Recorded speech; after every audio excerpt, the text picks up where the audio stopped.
For one firefighter, his survival has been a difficult burden to bear. Chris Villarreal has fought through the dark days, and now he works to prevent the loss of life when a firefighter answers the call.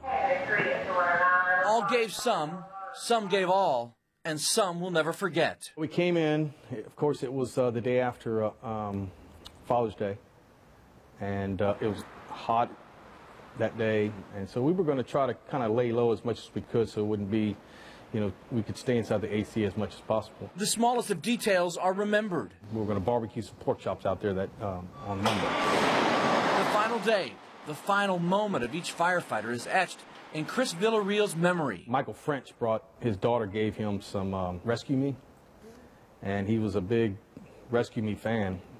So he made us watch that pretty much all day long. Brandon Thompson, who was working for one of the guys that day, was also on Engine 10. And so I asked Brandon if he wanted to go. He said, nah. He said, I'll lay back. In fact, I'll go to the ladder truck while Nathan comes over here on 10. So we swapped them out. I called Mark Kelsey up and said, hey, look, you know, how about get those pork chops out? We're going to go ahead and get the sides for it. But the pork chops were never grilled. The meal was never made. And right when I hung the phone up, the call went Well, you need to come behind the store. And life as a fireman for Villarreal changed forever. The only thing that really stands out for me was the actual radio transmission. Nobody could really talk to anybody. Whenever you did try to talk to somebody, somebody would cut you off. But word spread, like the fire that brought down the Sofa Superstore, the fire that claimed 3 of Villarreal's men. From my station, the entire ladder company, which was Mark Kelsey, Brandon Thompson, and Michael French. It was a real solemn type feeling.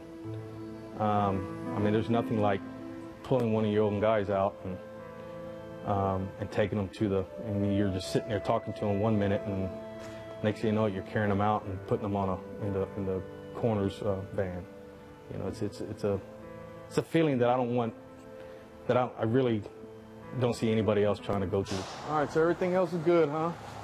What do we have in here? And the reason why Villarreal worked through the pain, dealt with personal setbacks, and became a leading voice of change. At one time, I did think about leaving, but the one thing that pretty much kept me here on the job were the 9 guys. There was change that had to be made, and I felt like if I stayed here, I can, you know, I guess be the thorn, and it's just to ensure that some of these things get put into place.